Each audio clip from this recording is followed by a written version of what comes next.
Bonjour à tous. Nous voulons aujourd'hui partager avec vous nos principales réalisations au Burkina Faso.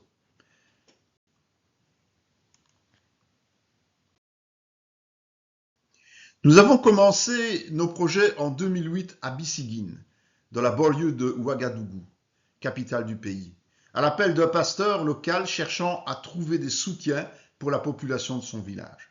Nous y avons construit un local polyvalent et envoyé des dons humanitaires. C'est lui qui a été chargé de trouver un terrain afin de développer notre collaboration.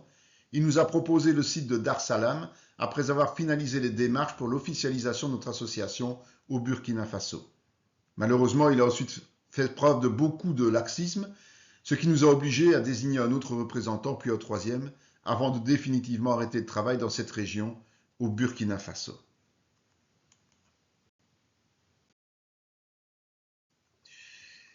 Une des difficultés principales est le déplacement. Nos premiers efforts se sont concentrés sur l'achat de vélos et d'un vélomoteur, puis l'envoi d'une Citroën Saxo. Le besoin d'éducation a aussi retenu toute notre attention.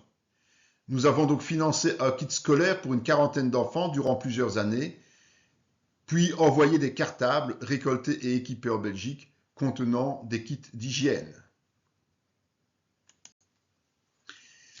Afin d'améliorer encore les déplacements des membres des associations locales soutenues et aussi les nôtres lorsque nous allons visiter les sites, nous avons expédié un Peugeot Expert de 9 places. D'abord mis à disposition du site de Dar Salam dans la périphérie de Ouagadougou, il a ensuite été déplacé à Ouawiglia.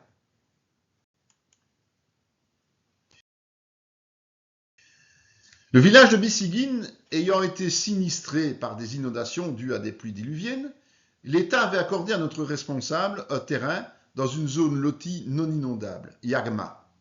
Mais il n'avait pas les moyens d'y construire sa maison. Nous lui avons donc proposé une solution gagnant-gagnant, en finançant la construction tout en disposant des locaux pour héberger un groupe de bénévoles devant nous soutenir pour le projet de Dar Salam. Après ce séjour, il devenait l'heureux bénéficiaire d'une nouvelle maison équipée en photovoltaïque et sanitaire. Arrivé sur place 15 jours avant le groupe, nous avons dû libérer d'autres fonds imprévus et batailler ferme pour finaliser le travail laissé en friche alors qu'il nous avait annoncé que tout était terminé. Cela ne nous a pas empêchés de vivre de bons moments avec les bénévoles belges et locaux, mais le responsable a forcément été remplacé et sa demeure est inachevée. Dar Salam. Nous avons d'abord veillé, comme nous l'avons dit tout à l'heure, à ce que notre association soit reconnue par les autorités locales, ce qui a pris 2 ans. Ensuite, en recherche d'un terrain pour développer diverses activités, nos relais locaux ont trouvé une opportunité de 2 hectares dans une zone appelée non lotie, c'est-à-dire sans plan cadastraux délimitant les zones futures d'habitat et les voiries. Mais en pratique, lorsque l'État décide de lotir un tel espace, les sites correctement tenus sont régularisés. Nous y avons travaillé plusieurs années avant de céder le relais à d'autres associations, faute de consensus entre les différents acteurs de terrain participant au projet.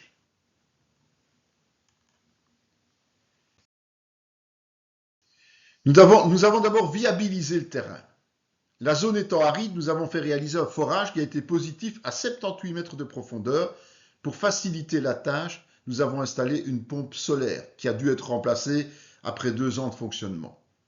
Et pour protéger l'infrastructure des aléas climatiques et des risques de dégradation et vol, un abri a été construit autour du puits.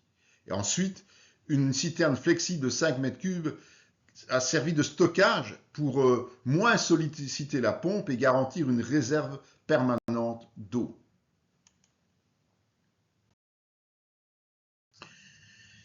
Nous avons par la suite électrifié et potabilisé. Pour alimenter la pompe, mais aussi éclairer le site et recharger les batteries, une installation photovoltaïque a été placée. L'onduleur et les batteries dans l'abri, les panneaux à même le sol. Une installation de potabilisation autonome en énergie, fabriquée en Belgique, y a été envoyée et installée pour garantir une eau propre à la consommation, non seulement pour les gens du site, mais aussi pour les villageois alentours. Nous avons ensuite mis en culture. D'un terrain en friche, nous avons clôturé toute une parcelle construit des bassins d'eau pour faciliter l'arrosage des cultures et avons réalisé plusieurs campagnes de plantation.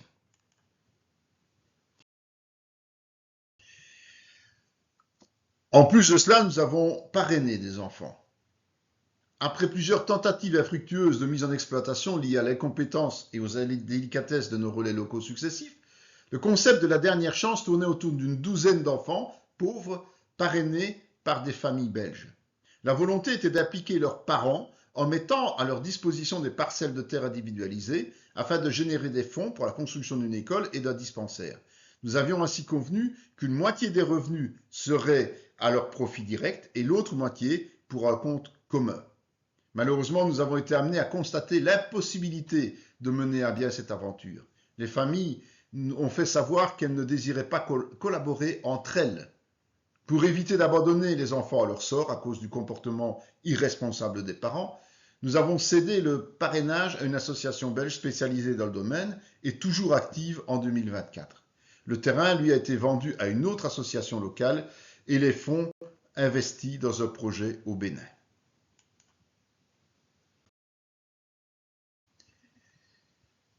Qui dit changement de collaborateur parle aussi de changement de site. Le quartier Nyoko 2 succède ainsi à Bissigine, d'autant que des projets y sont développés depuis plusieurs années par notre nouveau responsable. Outre Dar Salam, nous avons donc décidé de soutenir quelques initiatives sur ce site aussi. Le besoin principal étant la formation d'adultes, nous avons acheminé du matériel de menuiserie, des ordinateurs et des kits photovoltaïques. Des formateurs belges se sont rendus sur place pour partager leur expérience, gestion comptable, photovoltaïque et électricité. Pour rentabiliser au mieux ces enseignements, nous avons pris en charge les frais de logement de bénéficiaires venus de nos sites au Bénin et au Togo.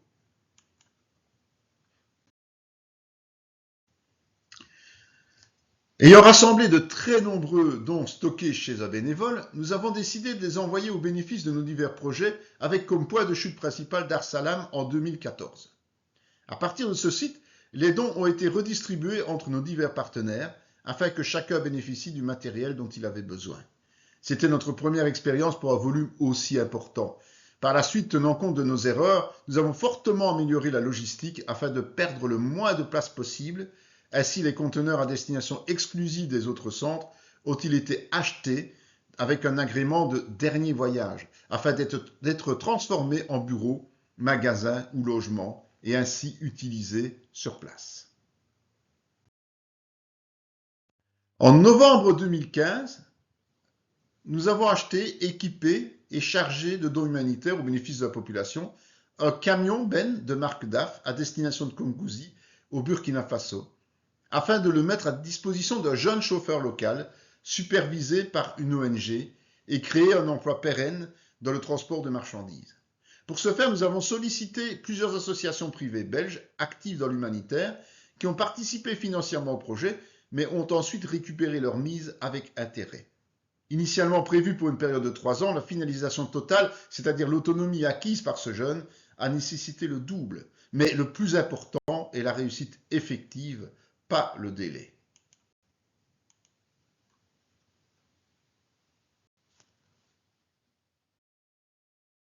A été réalisé sur le site de Kongouzi lors de notre passage.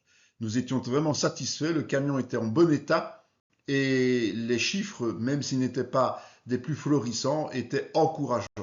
Preuve qu'on sait faire preuve de sérieux quand on veut vraiment accompagner quelqu'un.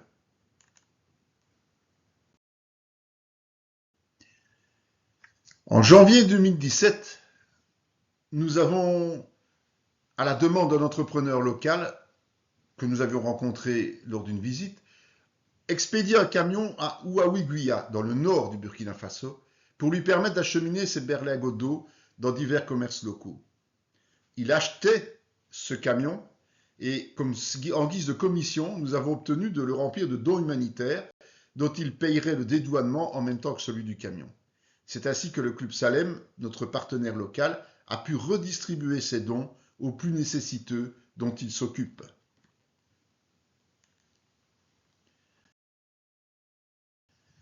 Voilà une partie des dons contenus dans le camion vendu et un bilan qui a été effectivement réalisé là aussi sur place lors de notre passage.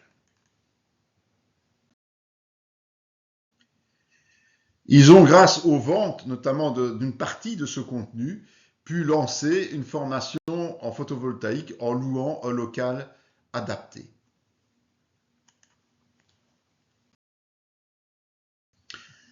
En novembre 2018, fort de l'expérience réussie avec le camion DAF à Kongouzi, nous avons récidivé avec un Renault 3 ans plus tard, mais pour Ouawiguia, au nord du Burkina Faso. Cette fois, le projet concernait le soutien à une association locale active dans le social, le Club Salem dont nous avons parlé précédemment. Outre la distribution des dons humanitaires chargés dans la benne à destination de la population, l'objectif était de créer une source de revenus récurrente pour le fonctionnement indépendant de l'association.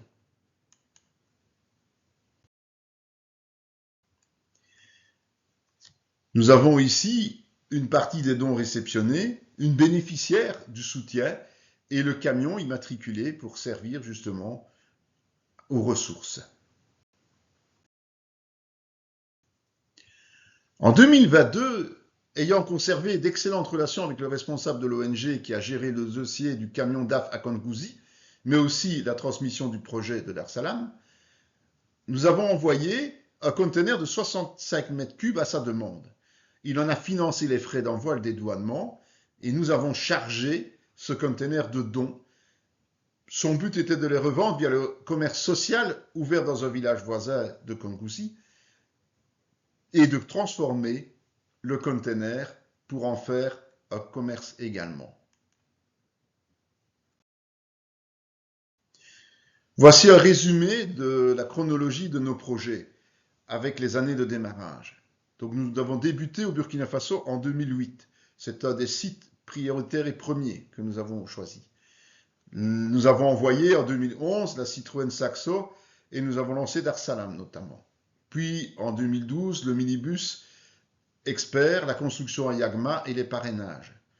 Nyoko 2 en 2014, les formations et le conteneur de 77 mètres cubes.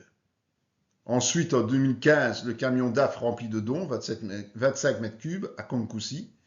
Les dons, 30 mètres cubes à Ouawiguia. En 2018, le camion Renault rempli de dons, 25 mètres cubes pour Ouawiguia. Notre dernière visite qui s'est faite à Dar es Salaam en 2019. Et en 2022, un conteneur de dons de 65 mètres cubes pour Kongouzi. Si vous désirez nous soutenir dans tous ces projets et les autres, parce que nous allons aussi bientôt vous parler du Bénin et du Togo, nous vous avons déjà transmis une vidéo sur le Congo, eh bien vous pouvez aller sur le site et regarder justement cette vidéo qui vous parle de nos activités ici en Belgique et comment nous venir en aide. Merci à tous ceux qui nous ont déjà soutenus, tous ceux qui ont participé, qui participent encore à ces projets, et merci à tous ceux qui vont nous rejoindre pour l'un ou l'autre projet ou pour un soutien continu.